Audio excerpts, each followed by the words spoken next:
Welcome to the Mindful Midlife Crisis, a podcast for people navigating the complexities and possibilities of life's second half. Join your hosts, Billy and Brian, a couple of average dudes who will serve as your armchair life coaches as we share our life experiences, both the good and the bad, in an effort to help us all better understand how we can enjoy and make the most of the life we have left to live in a more meaningful way. Take a deep breath, embrace the present, and journey with us through the Mindful Midlife Crisis.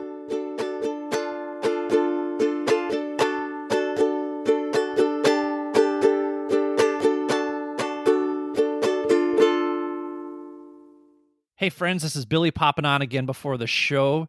You may have noticed in the title that this is part 2 of our conversation around breathwork with Kolin Purcell and Anna Schlegel.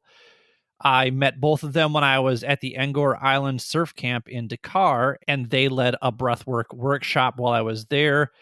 And I found the information so fascinating and informative that I invited them to be on the show. And then Brian and I got carried away listening to them talk about breathwork that the next thing we knew, almost 2 hours had gone by. So we know you listen to these podcasts during your commute to work or when you're out on a walk or cleaning the house or whatever it is you do while you're listening to us babble on.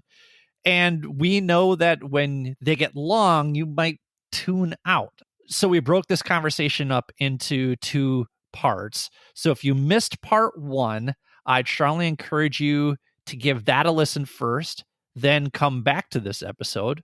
Or you can do whatever the hell you want. You're an adult. So I'm just here as your guide. Just do what you will with the information we share with you. So anyway, we hope this conversation leaves you feeling the same way we did. After our conversation with Kolin and Anna, Brian sent me a text that said, "Why do I feel so great right now? Is their energy just that infectious? Wow, just in a great mood for some reason. I assume it's because of today's show, because I was not in this mood earlier. The effects of breathing, right?" And quite honestly, I think it'll leave you feeling the same because their energy is just that infectious. So with that, here's the second half of our conversation with Kolin Purcell and Anna Schlegel. Enjoy the show.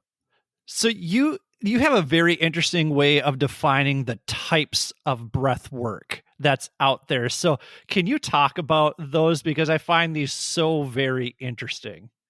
Yeah, so when I was going through this process of learning about breathwork, I literally started with a Google Doc like 3 or 4 years ago where I wrote like breathwork research at the top. And I said, as I go throughout my travels and as I, read stuff on the internet, whatever, attend courses, I'm going to just take notes here.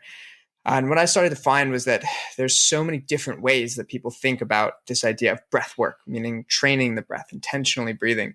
And so everyone would always ask me about it. And I was confused about like, what exactly are the different types and what are they doing?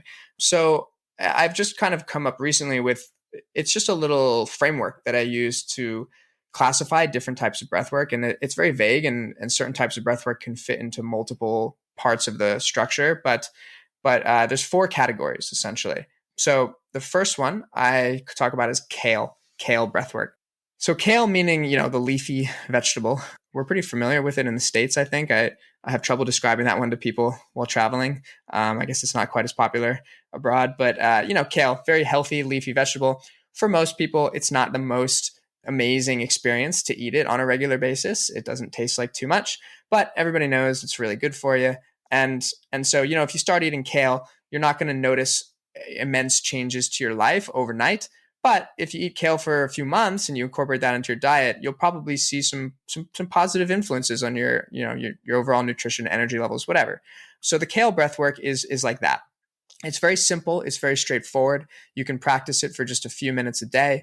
And that kind of stuff, if you train it regularly over time, give it a few weeks, a few months, and you'll really start to see noticeable improvements to your physiology and your life and your energy. So yeah, that's kind of like maybe the biggest category that we preach and teach these days because it's very easy and it's very simple.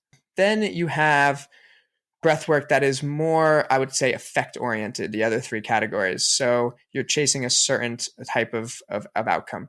So there's the coffee breath work, which is pretty self-explanatory. That's like caffeine.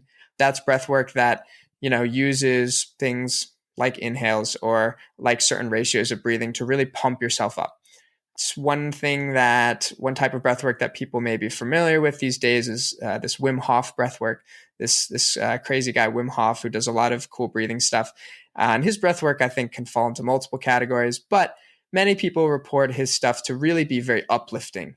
And it involves a lot of intense breathing. And some people do it. Some people replace coffee with it. They do it in the morning, and it pumps them up for the day. I know a lot of people who've done that.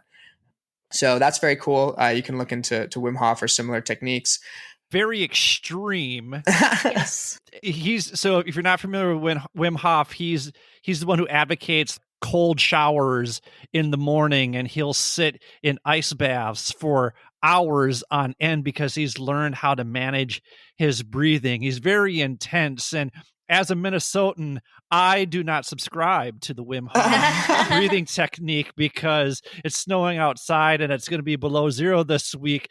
I think Wim Hof is a bunch of bullshit, but that's because Billy, I don't like. You should subscribe, especially to Wim Hof, being a Minnesotan, because he's training for your environment. Billy that's is why I'm like, trying to let's leave just Minnesota. go to Thailand instead.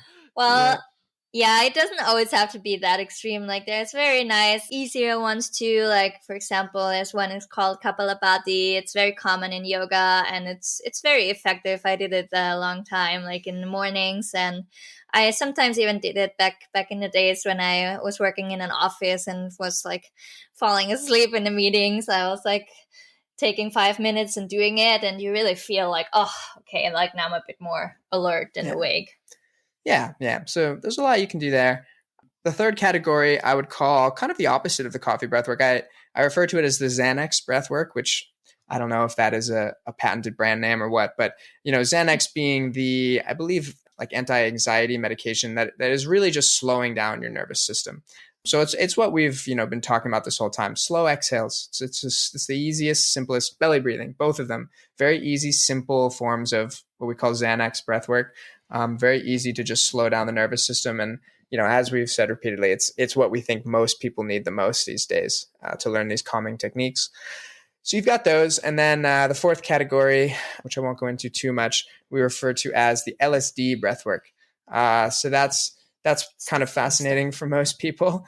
There's a variety of types of this as well. One of the most common ones is called holotropic breathwork from Stan Grof. And it's also very, very intense breathing exercises usually done over a fairly long period of time. And they induce a mental state of all sorts of things, euphoria, but mostly it's near psychedelic. It actually brings your brain chemically to a place fairly similar to being on like a psychedelic substance. And so these ones are, can be just kind of fun to experiment with, but they're mostly used in the therapeutic world where people are trying to basically go very deep into their psyche and explore things, heal things that might be very difficult to do otherwise. And so there's been some really fascinating research with these types of breathworks, comparing them to antidepressants and other things. And to me, it's just such a cool example of how powerful breathing can be, right? It's so simple. It's just breathing, but you can induce these wild states and really change yourself, your physiology, your mind, everything. At the end of the presentation that you guys gave in Dakar, we did this breathing exercise where we were breathing to a disco beat, right? But then there was these long pauses of breath holding as well. And there was a euphoric feeling in that. There was a high in that. I distinctly remember that. And there was something that really shocked me about how long I held my breath at the exhale, right? Because that's always something when I do box breathing. And for those of you that don't know, box breathing is you inhale for 4 seconds, you hold for 4 seconds, you exhale for 4 seconds, and then you hold for 4 seconds. And the hold after the exhale is really, really challenging for me, even those 4 seconds. But you did this exercise where just without even knowing it, I think at the end of that exhale, right? Weren't we holding the exhale for over a minute? Yes. Yeah. So all of you guys held for, I believe, 1 minute and 20 seconds on the last exhale, or on the last, we call it an external retention. So meaning holding with no air in the lungs, which is pretty insane because I think if most people were to try that just right off the bat, just breathe all the air out, hold, time yourself, most people are not going over a minute if they're not well trained. So yeah, but you can, that's the thing. You can influence your physiology so quickly with the right type of breathing that you can actually, in that moment, hold for significantly longer and get some very interesting euphoric feelings out of it. Yeah, and you can influence it, and you can also train it. And maybe spinning that to like your question before, Brian, on how do you use it for surfing. So with these retentions, whether externally or internally, meaning with air in your lungs or without air, you can actually train the time that you can hold your breath. Because maybe you want to explain that with the CO2 levels in your brain. I won't go too much into it, but basically you have this exchange of gases going on whenever you're breathing or not breathing, and you're always building up CO2 in your system. So most people think that you need to breathe, that when you hold your breath, you need to breathe again because of a lack of oxygen. That's actually not true. Your oxygen levels stay fairly constant for most of a breath hold. You need to breathe again because you build up so much CO2 in your system and you need to release it. Right? It's very different. So what you're doing when you're training breath holds is you're training your tolerance to CO2. And so that can be done at a very extreme level. I just heard recently that the current freediving apnea breath holding champion recently did like 23 minutes or something of breath hold. Wow. Which is insane. I mean, like those guys are crazy. But yeah, but the point being, like you can train that fairly quickly actually, just by every day practicing a little bit more of holding your breath. And I actually really recommend this training because I've found it to be really valuable for, obvious reasons like surfing, where you might need to hold your breath. But even if you're not going in the ocean, the ability to hold your breath is very mental, right? It's not about this need to intake oxygen. Even the needing to get rid of CO2, that's your mind telling you, it has this mechanism that says, okay, I'm feeling like too much CO2, let me get rid of it.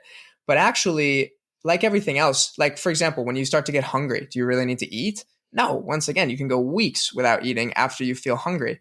The breath is the exact same way. You can go long time without breathing after you think you need to breathe.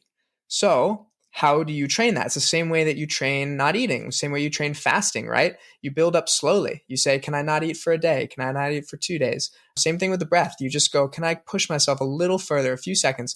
And what this does at like a sort of deeper, higher level is like it forces you to learn how to tolerate that suffering, I suppose. So I kind of had this like a bit of like a philosophical angle on breath holds, where it's like, if you can learn how to hold your breath and you can learn how to fight that discomfort of being in a situation where you think you need to breathe, I think it translates to a lot of other things in life. I think then when you feel discomfort in other parts of your life, you can say, oh, okay, do I actually need to react yet? Do I actually need to breathe? Do I actually need to yell at this person? Do I need to get stressed about this situation? And so, I don't know, I've found a lot of interesting links between life and holding the breath. Yeah, so it's like mindfulness in that area. It's mindfulness on your breath. Like if you underwater all of a sudden in surfing, for example, and you're like experiencing these feelings and you are aware of these feelings and you're, oh, it's okay. Everything is okay. I notice. You're mindful of it, no?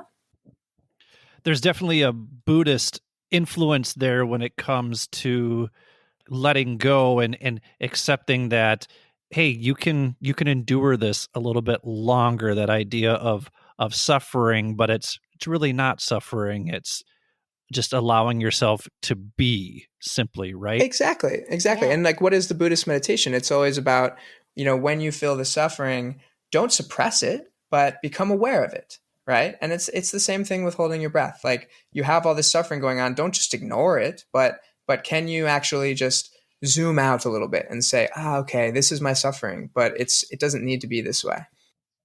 This is also fascinating, and I imagine that our listeners are finding this fascinating too. So what we're going to do is we're going to take a quick break, and then when we come back, Anna and Colin are going to talk about the mindful co-living and remote working facility that they are looking into building and developing for people out there like you who may be interested in doing some more work with your breath. Thank you for listening to the Mindful Midlife Crisis. Thank you for listening to the Mindful Midlife Crisis. If you're enjoying what you've heard so far, please do us a favor and hit the subscribe button. Also, giving our show a quick 5-star review with a few kind words helps us on our quest to reach the top of the podcast charts. Finally, since you can't make a mixtape for your friends and loved ones like you used to do, share this podcast with them instead. We hope our experiences resonate with others and inspire people to live their best lives. Thanks again. And now, let's take a minute to be present with our breath. If you're listening somewhere safe and quiet, close your eyes and slowly inhale for 4, 3, 2, 1. Hold for 7, 6, 5, 4, 3, 2, 1. Slowly exhale for 8, 7, 6, 5, 4, 3, 2, 1. Let's do that one more time. Inhale for 4, 3, 2, 1. Hold for 7, 6, 5, 4, 3, 2, 1.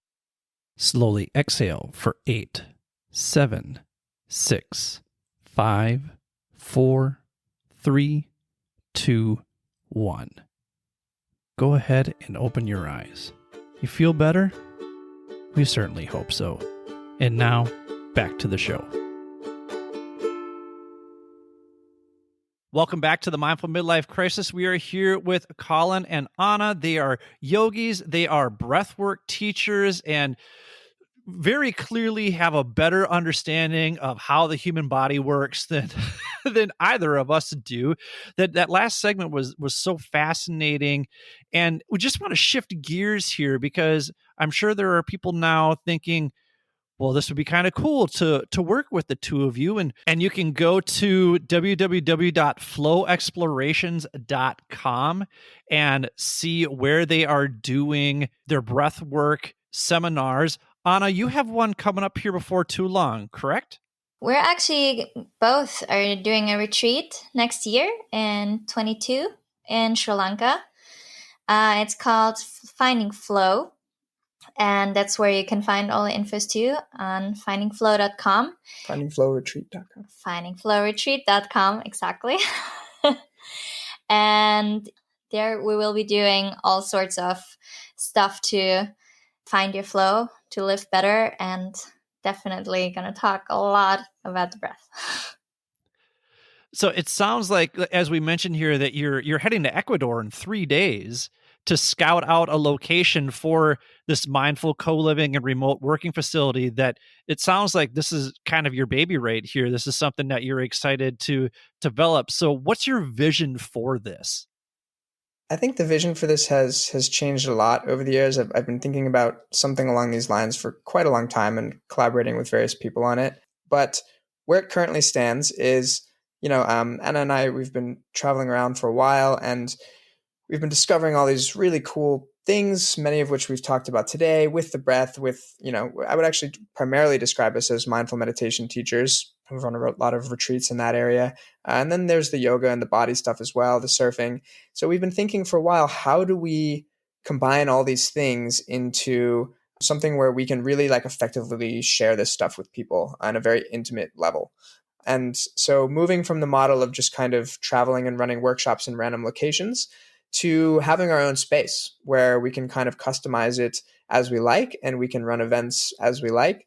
And the way that it's evolved most recently is maybe rather than just having a retreat center that's only used for short-term events, what if we also allowed people to come and stay for longer periods of time? So maybe let's say a minimum of a month at a time, you could come and we'll have good internet so you can work remotely if that's something that you do, but that you could live in a community with other people who are interested in the same things, who want to learn and grow and explore these various techniques. And so, yeah, that's kind of the way that we're thinking about it now is just finding a place that one is going to be like a really beautiful and immersive physical space. So, hopefully near the ocean so that we have access to waves, but also just in nature, really, really well connected to whatever nature is in the surrounding area, because we believe that that's very important for mindfulness as well. And then just developing this community of people who want to be there and be immersed. It's amazing when you can do like week-long retreats where you're silent, for example, and really are in this bubble where you can really concentrate on your development. And we will have that too. But it's also amazing to integrate it in your everyday life. And we did that ourselves once, where we were actually off to a 3-week silent retreat, and then it got canceled, and we were like, oh, so what are we going to do? So we decided to just do it ourselves every day until 11 a.m. to be silent, but like still go surfing and like practice and do our thing. And then the rest of the day, normal life, maybe work or whatever.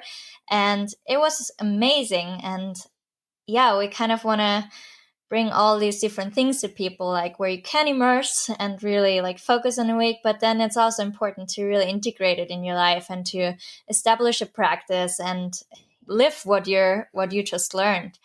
And we love to learn from other people. We love to have other people bringing stuff in. So we hope that that's all going to be possible in wherever we create this place. And as I've done a mindfulness retreat in the past with Sarah Rudell Beach, and if you don't know who Sarah Rudell Beach is, go back to episode 4. She's absolutely an amazing mindfulness teacher.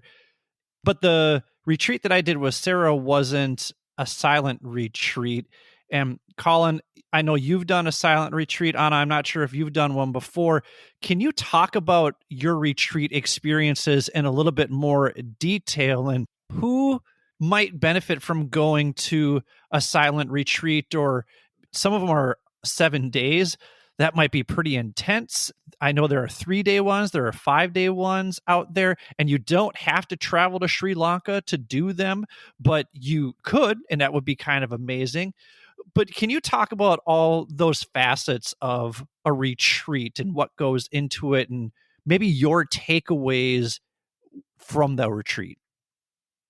Yeah, so actually retreats, but before we had this recent pivot to this idea of mindful co-living, incorporating that in as well, retreats to me have always been the focus of my teaching and my practice. It actually started a long time ago when I read this book. I do forget the name of the book. I'll have to look it up. But it was talking about the science behind mindful meditation. And what they actually got into was essentially determining that daily practice is very important, and that's how you build a lot of neural connections. But actually where you saw the most impactful and lasting change in people and test subjects in these various studies was through immersive retreat-like experience. So this would be multi-day meditation experiences where you're completely disconnected from your normal life and you're only focusing on being mindful. So that initially sparked my curiosity of like, I should take a look at more at this retreat model, because I'd been doing a lot of daily practice at that time. Eventually, I did my own first silent retreat a few years ago, and that was a complete game changer for me. It actually is what changed my entire path towards teaching this and exploring this stuff. Before, I was doing it more casually as just a personal thing. And yeah, I think to me, it's just very obvious that taking time to just, yeah, completely get away from normal distractions, as the Buddhists call it in their silent retreats, removing yourself from sense pleasures. So we have all these things throughout the day, our phones being by far the best example, that are just providing us hits of dopamine and keeping us in these loops. And that's fine for the most part, but to kind of break away from all of those loops and allow your brain to enter a different mode, some people call that de-patterning, can be extremely healthy and lead to a lot of growth in a lot of different ways. And so to me, it was very obvious after I went on a couple of these retreats that it's kind of the highest impact thing that you can do for yourself.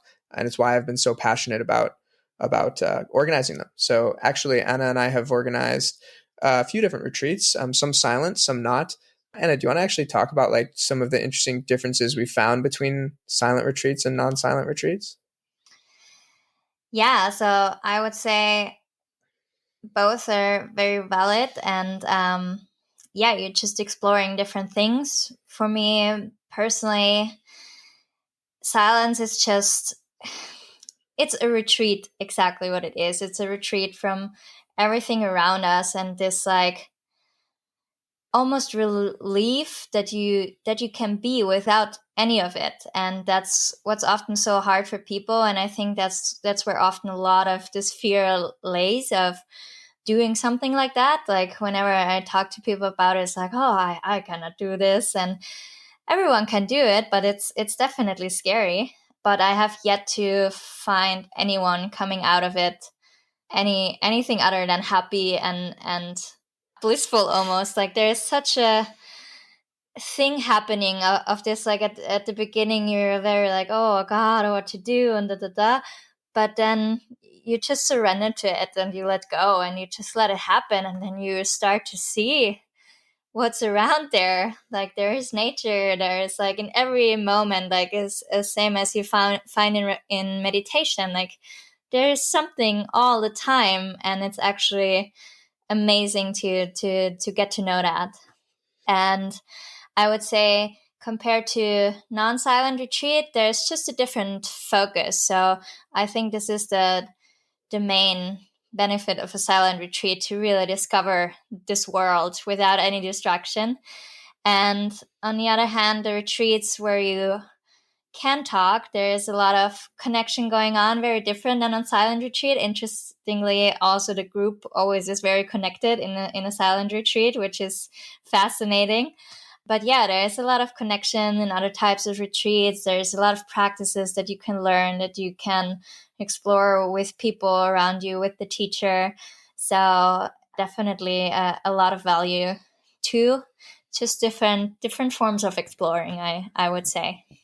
Yeah, and I think the key in what you said is that like most people come out, like I hate to say this because I'm sure there are some people who come out of a retreat and they're miserable, but in my experience going to many of these and seeing many people kind of graduate from the experience, including many people for their first time, it's remarkable what people appreciate and how changed they feel, at least initially and oftentimes later as well. And so taking that leap is the hardest part, right? Like people really are resistant to a lot of the things, of the idea of like you just said, 7 days. Oh, it's so long, right? But what's funny is once you get into the flow, 7 days actually doesn't feel that long. And everyone has different opinions on this. And I think it does depend on the person. But for most people, I actually recommend going for it and going for at least 7 days if you can get the time off work or whatever, because, going 2-3 days, from my experience during silent meditation retreats, by far the hardest days are like days 2 and 3. So if you're only doing a 3-day retreat, you're getting like 2 really hard days, maybe 3 really hard days, and then you're leaving and maybe you get something. I mean, sure, certainly you'll get something out of it. But like really when you fall into that flow on day 4, day 5, day 6, like that's where you see a lot of big change in people. So yeah, my personal recommendation is if you can, go for it. Go for the length. And what we also always do, like no matter if silent or not, we always encourage to give us their phones. Yeah. Because whenever you do a retreat, and no matter what sort of retreat it is, it's a retreat. It's meant to be a bubble for you to be away from everything that you're used to. And if it's your holiday and you want to read and whatever, that's okay. But like to really step back a bit from all the world outside. Like we talked to a friend's one, and he had this like very nice way of putting it, because like you wake up and look at your phone, and he was like, you look at your phone, that's like having like 10 people standing beside your bed first thing in the morning when you're waking up. And he was like, oh, I told you this, and it's like, have you heard this? And she's like doing that and that, and you're just waking up, and it's like, I cannot talk to all these people, but that's what people do. That's like literally what you do with your phone. So We always do that in any sort of retreat because, it's your chance to really learn how to be present and, like I said, to like actually see what is there when you are present. It's funny that you bring that up because when I went on the retreat and it was a 3-day retreat, they didn't take our phones. And when you talked about the second and third day were the hardest, I knew it was going to be a 3-day retreat. It wasn't a silent retreat, but the funny thing is it ended on a Saturday night, and one of Brian's bands was playing that Saturday night, and I could feel the pull back to normal society. And I'm like, okay, I just want to get out of this retreat so I could go see Brian's band. But I think you're right in that second and third day really are the biggest hurdle to get over. And I wonder if I hadn't had my phone to stay connected still with the outside world, had it been a different experience for me. I absolutely loved the experience, and I highly recommend any experience like this, especially if you're doing it with Sarah Rudell Beach, because she's absolutely amazing. And one thing that I thought was so cool about the retreat was when you woke up, you had breakfast in silence. And there was something really calming about that. There was something where, especially as an educator, and you walk into a building with thousands of students, there's an immediate buzz. There is a chaos to it. So starting the morning in silence was really kind of a calm and rejuvenating way to begin the day. And I used to start my day like that, and I've kind of reverted back to some bad habits, maybe not necessarily bad habits, but just some old habits. And I've really been examining how I start my morning. And I think how you start your morning and how you end your day, those routines really can dictate how your day is going to go. Yeah, how your whole life plays out. Exactly. So I think it's important for us to develop healthy routines in the morning and in the evening that include quiet time. And Brian, I don't know what it's like for you at home with 4 boys, between the ages of 11, 12, and 5, however old they are now these days. You can speak more to this, especially from a parent perspective. Where do you find quiet time? The shower. I meditate in the shower before I go to work. I'm like, okay, I'm going to get started. I'm just going to take a minute to be calm, that sort of stuff. And you're right, because oftentimes our little one will jump in bed at 5:30 if we're lucky. Sometimes it's 4 or earlier. But he's always around, and there's always noise. So you have to kind of push yourself into making time for that, after they go to bed. Okay, kids are all in bed. It's 8:30, 9 o'clock.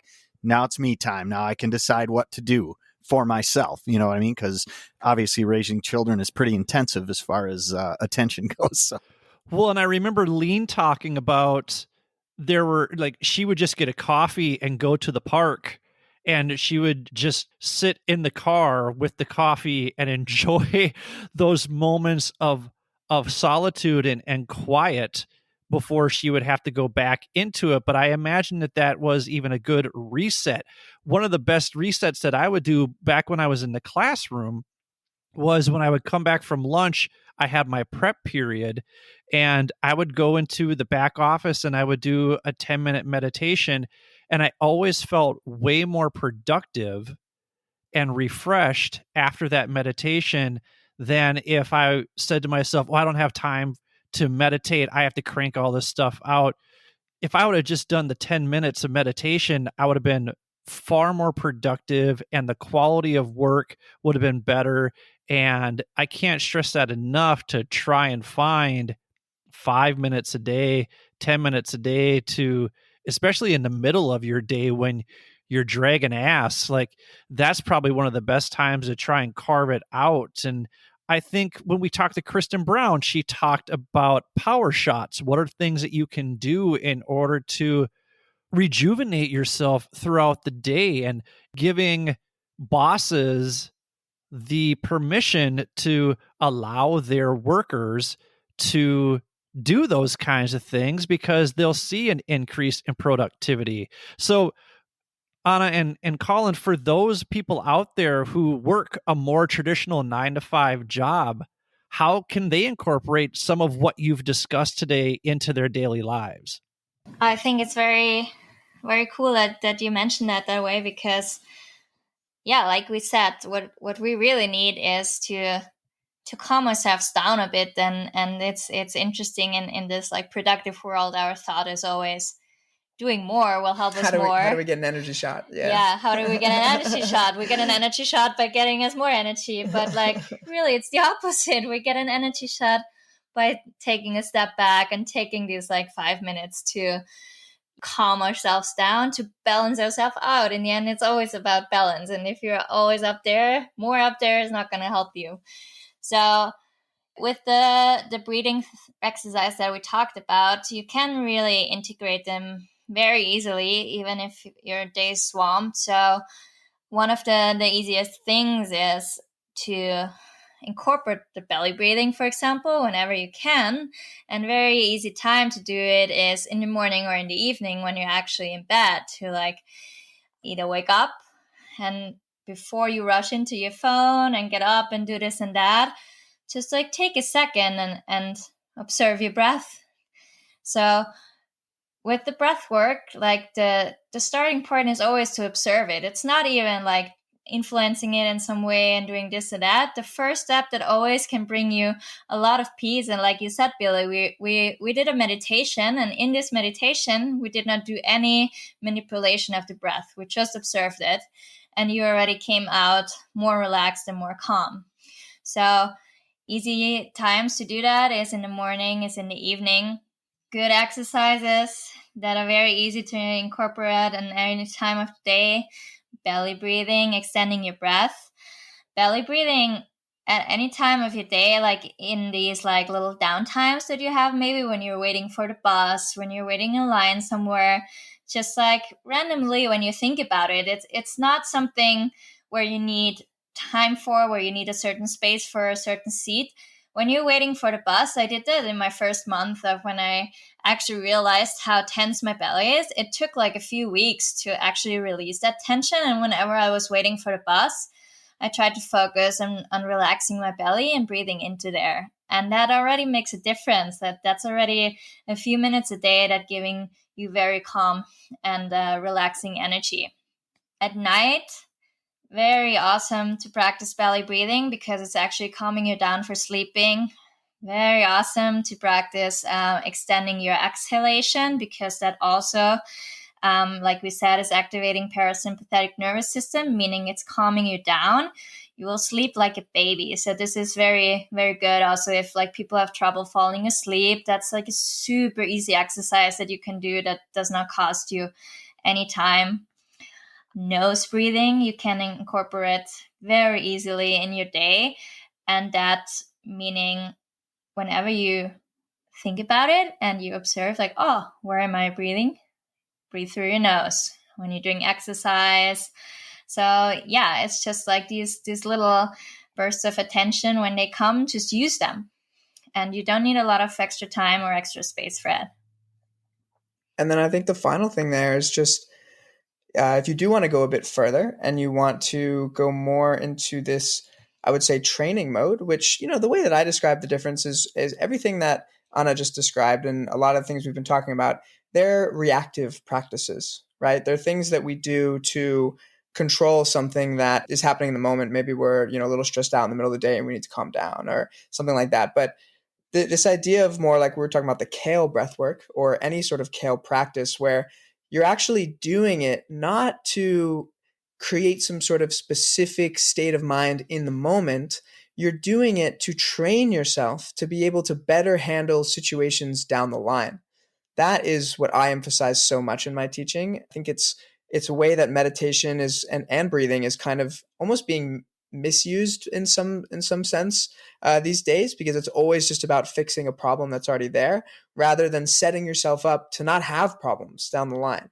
So yeah, so I'd love to talk about that stuff. And one of the sad things about breathing right now is that there's not a lot of great resources out there that I've found in this area of how do we train our breath more consistently every day to really like build up to something where we're breathing efficiently and well and all that.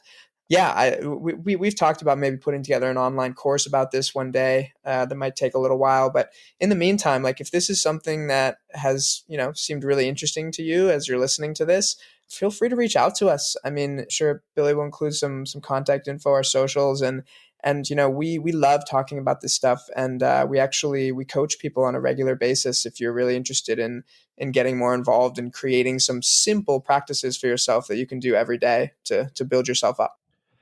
We love listening to you talk about this stuff because you have such a depth of knowledge and understanding of breath work. And we really want to thank you for joining us here today.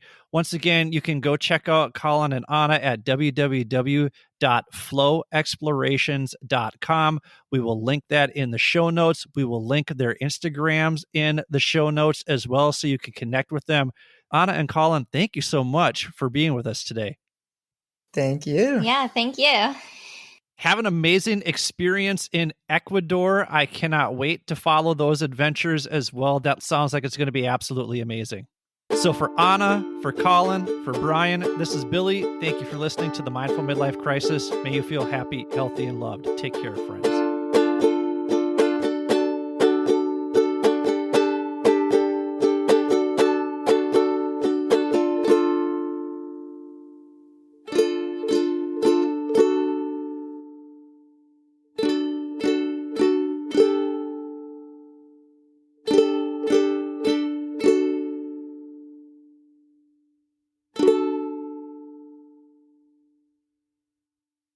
Thank you for taking the time to listen to the Mindful Midlife Crisis podcast. We hope you enjoyed this week's episode. If this episode resonates with you, please share it with your family and friends. We will do our best to put out new content every Wednesday to get you over the midweek hump. If you want episodes to be downloaded automatically to your phone each week, all you need to do is hit the checkmark, subscribe, like, or follow button, depending on what podcast format you're using. While you're at it, feel free to leave our show a quick 5-star review with a few kind words so more people like you can easily find our show. If you're really enjoying the show and you want to help us out, feel free to make a donation to www.buymeacoffee.com/MMC podcast. That's www.buymeacoffee.com/MMC podcast. You can also access the link in our show notes. We use the money from these donations to pay whatever expenses we incur from producing the show, but ultimately, we record this show for you. So if you keep listening, we'll keep recording and releasing new episodes each week regardless. If you'd like to contact us, or if you have suggestions about what you'd like us to discuss on future episodes, feel free to email us at mindfulmidlifecrisis@gmail.com or follow us on Instagram at mindful_midlife_crisis. Be sure to check out the show notes for links to the articles and resources we reference throughout the show. Thanks again for listening. May you feel happy, healthy, and loved.